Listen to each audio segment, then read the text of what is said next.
Tunia hin India sung hot ling zo elam te tu thang bak en thading hi ba pan ban in ending hi atunia ki gen ko pen hi reaction le ki bol ding hi chule khogel pum pin bang je ka Manipur ai dol Mizoram ki pata Israel tung yang the hi ven ai lo chi go hi ven ti te ho ka neu khat ending hi ba heading khat chu hi le 2005 ki pata khan benai men se ki ti hi Israel sunte hi ti ka peta cha pom na ala nei hi chule 2002 lok ge la ki pata khan sabe Israel ki ti hi Michael friend in ala NGO dan de na la phu do ka ama tu a hi le mun chung chung Israel mi te ho kha pui khom ding ti hi ama he mi che thei ma he Minister Netanyahu no ya Deputy Director of Communication le ala tu hi mi che thei ma hi tu video hi ban en ban ni ti wala video hi atop lang ani khat a detail dewa PPT ka si ma nga bang hi em operation wings of dawn chule Israel government in bangje ka ama ho hi apui jing hem ti ho eni ti ole news chung chumin again te ho ki gen ning hi ke ma ngai dan bang dan ti ho ka mu dan ti ho hi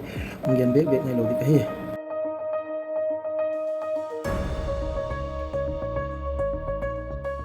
2,700 years.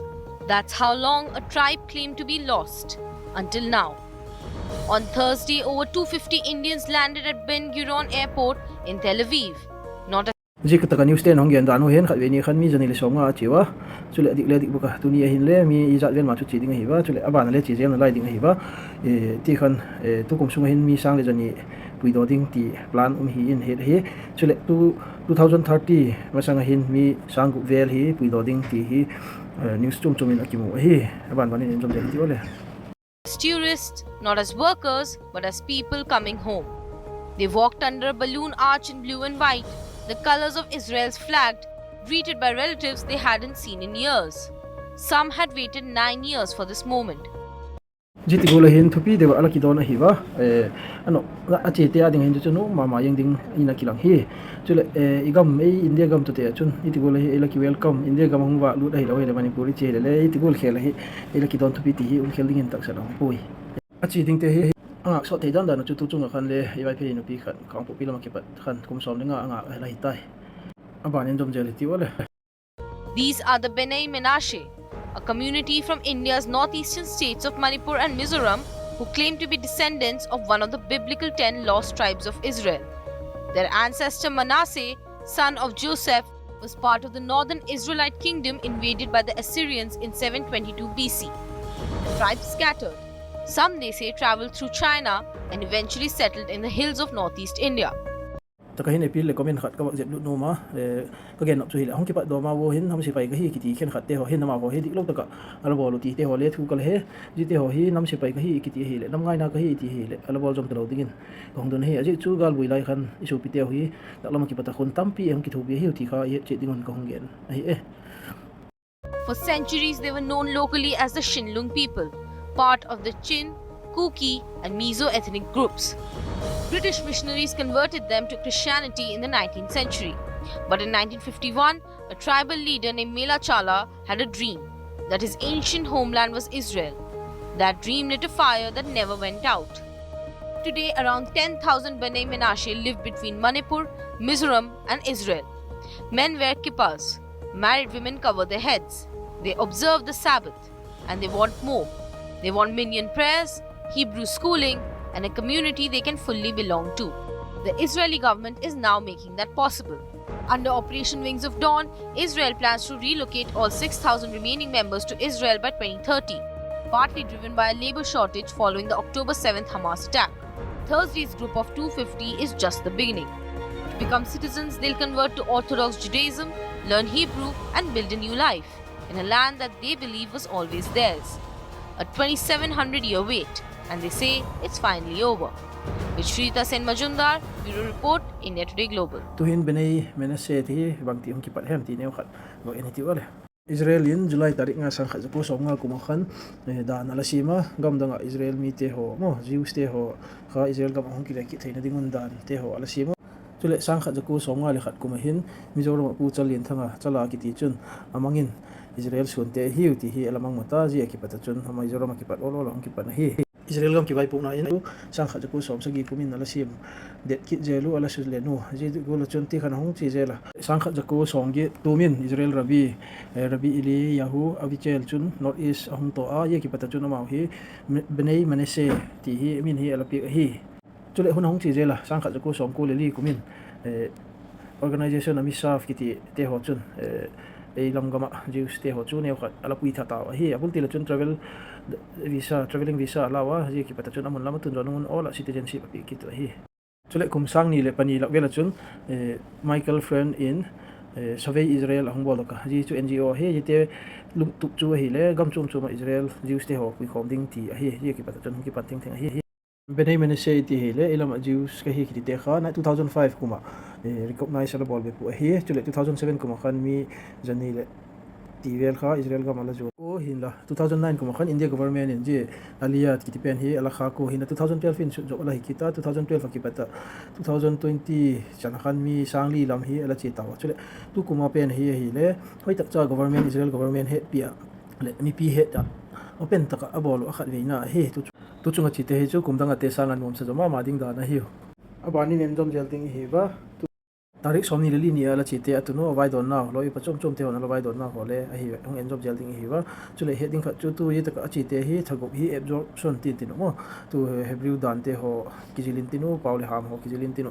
thagop jole na sem thei panin tinu citizenship hole ne tinu I card hole pedok pan ding dana thu hi tu chunga kong bol hi le chanchin chum chum ki pat ki la khoma he source hi le chum chum ve he generative AI manga ki la khoma he itigol ma chun generative AI hi che na he khat ve video kit pha de hong bol ding ka hi alen chi ding in khong chi ma sa hi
Operation Wings of Dawn hi 2026 April tha ki patakan bangkhat hi November tha top makan Israel government in shekel 90 million ala sanction hi jisum hi achilung le naw le Israel Judaism ala lu na ni machan ading hi Israel ga makun thim na asanga na sem ding hi akita sam thimo chule ji hoji chule hintin chule sa khola ma u naw pite ti dan de khan abana ku isu go ji hi tu kum sung hin mi sang le jani chi ding hi wa 2030 chan kun mi sang gu to sang sagi ki kal chi ding hi sa hi abana hin study IQIS te in hota cha hong study wa ajik na te ho hi wa in khom ding hi wa comment holem petalo ding ka hi aban banin injing hi ti wale. And then welcome to the platform of Study IQIS in English. In this session, we'll be talking about the crisis identity as well as geopolitics as well, because we'll be talking about Bnei Menashe exodus, or the people from this tribe who had been airlifted on 24th of April 2026. Yes, Israel had airlifted around 240 to 250 of Bnei Menashe members from India to Israel. At the same time, Israel has also signaled that there is a target of about 1,200 or 1,200 immigrants by the end of 2026, and also roughly about 6,000 by 2030. Now, this news has a complete political as well as geopolitical implications that we have to see. So, when it comes to Israel, so this is a part of Aliyah facilitation that had been intensified from the violence at Manipur, and ultimately Bnei Menashe tribe, they had been or they are at the center of the humanitarian as well as diplomatic storm that we are seeing. There are over 5,000 community members who had been displaced since the start of the Mete-Kuki conflict that have erupted in 2023. And also, Israel have intensified its efforts to facilitate the Aliyah or the return of the Bnei Menashe who are fleeing the active conflict zone that we are seeing. So this news pertains to the conflict zone of Manipur as well. All right, there is strategic cover or coordination that is between the Israeli government, and also there is an NGO that is involved, which is facilitating the airlift of these community members, and the NGO is Shavai Israel, that is there for the swift repatriation that is working for. Now, when it comes to these community members or Bnei Menashe, so basically when it comes to these people, so they had been or they are or they claim their descent from the tribe of Menashe. Menashe tribe is one of the 10 lost tribes that had been exiled by Assyria in 722 BCE. All right. When it comes to the ethnic part of these tribes, so they are part of Kuki-Chin Mizo group of the Manipur as well as Mizoram, and their reversion to the Judaism, it began with the local leader's dream in 1951, and that had been formally recognized by the Sephardic chief rabbi in 2005. So there are near about 5,000 of the members who have already resettled in Israel as a part of, because they follow the Judaism religion, and there are more than 5,000 who are remaining in India, and primarily they are located in Churachandpur and also Kangpopi. These are the region where these people had been or they are living right now. Now, when it comes to the complete framework of the return, so how it started.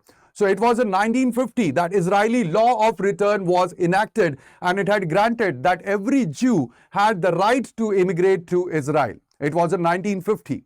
Then in 1958, the law of return was amended, and it was extended to the spouses and even children and grandchildren of the Jews, that they can return back to the Israel.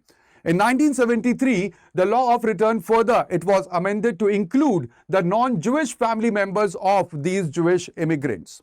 In 1979, the rabbinical recognition began, and over here, Rabbi Eliyahu Avichel, he identified that Bnei Menashe is or are the descendants of the tribe of Manasseh that is there. In 1994, it was the first Aliyah wave where the small group of the Bnei Menashe, they began immigrating to Israel under the special arrangements that were done. In 2005, it was the formal recognition that the Sephardic chief rabbi Shlomo Amar, he had officially recognized Bonoi Menashe as the descendants of the lost tribe of Manasseh and paved the way for the formal conversion as well as their return to Israel. In 2007, Indian government had temporarily suspended the Aliyah, and at the same time diplomatic negotiation that began between India and Israel, and in 2011 Aliyah had resumed with the Indian government approval. Shavai Israel, that is the NGO that facilitates the migration, that is a responsible NGO that is funded by Israel. In 2023, and even right now, we had seen that in Manipur, the ethnic conflict, it had been triggered by the, when the scheduled tribe status was extended to Meitei community. All right, so again, over here, Operation Northeast had been launched, and the exodus of these community that had, increased when it comes to the conflict that had started in Manipur region. Now, this is the complete 2,700 years of migration. All right, in 722 BC, they were exiled. The claimed descendant from the Menashe, they are one of the 10 lost tribes which were expelled by the Assyrian conquerors from the kingdom of Israel. Then they had migrated. There was centuries-long migration that was that these people did via Persia, Afghanistan, Tibet, and China before they ultimately settled in Manipur and Mizoram. Then they were officially recognized within the Kuki ethnic umbrella as well.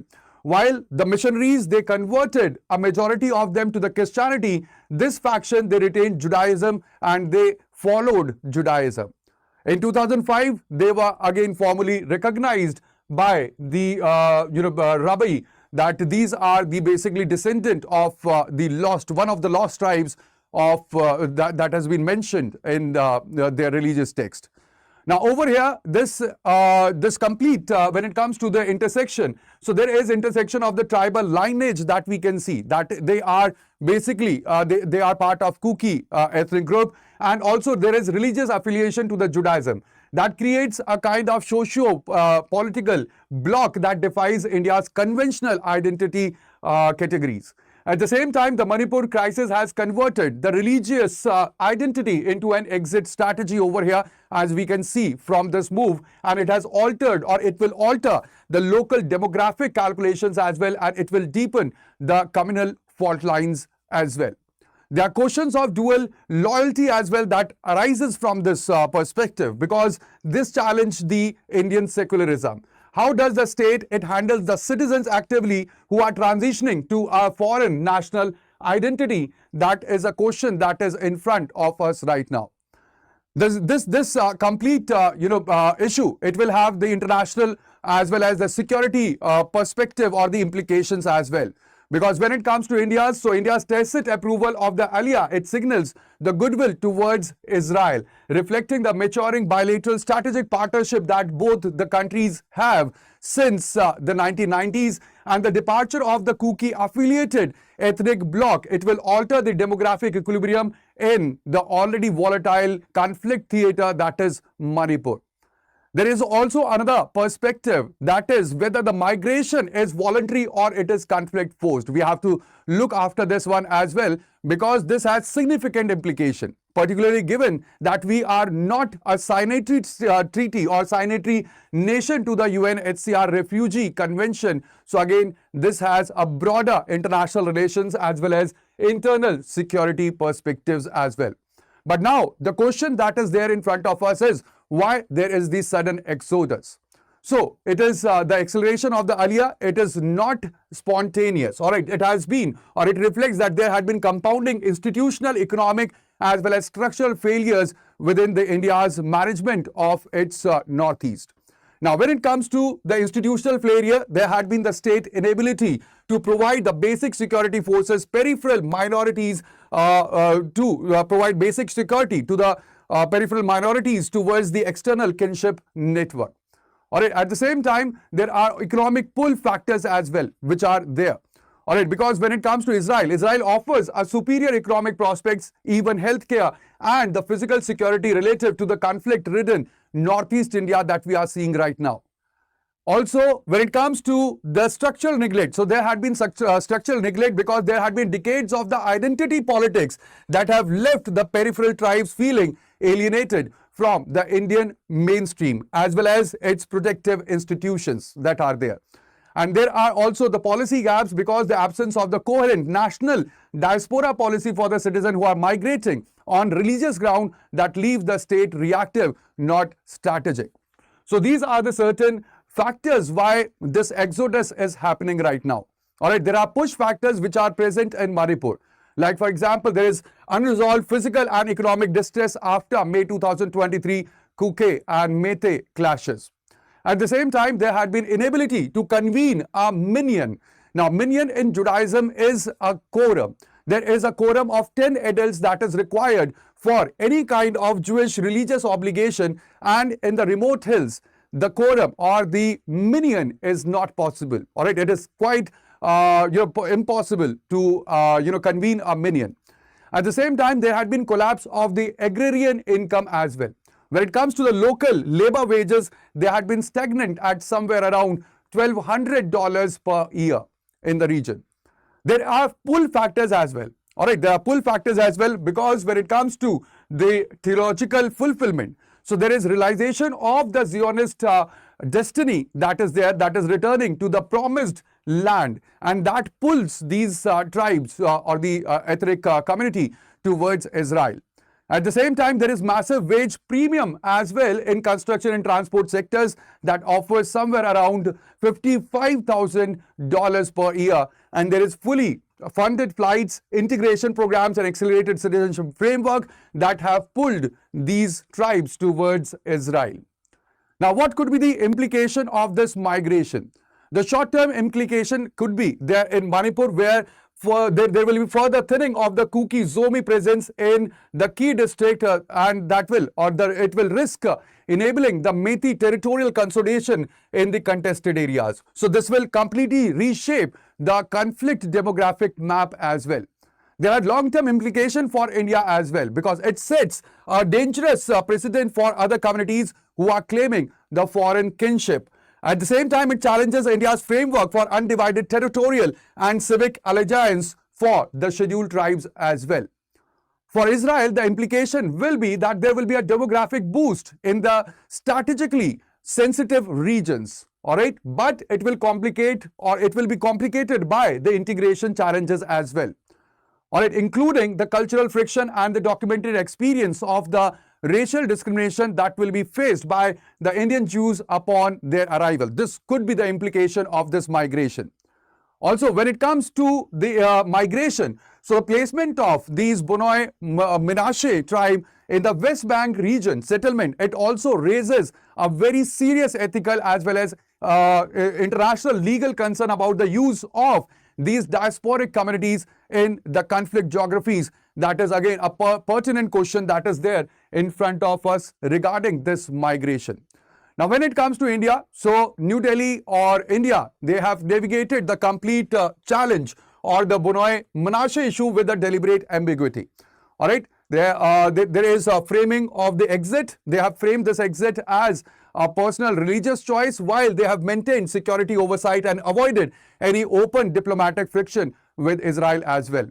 There had been no objection policy where the Ministry of External Affairs, it treats the individual aliyah as a matter of the personal choice and the religious freedom.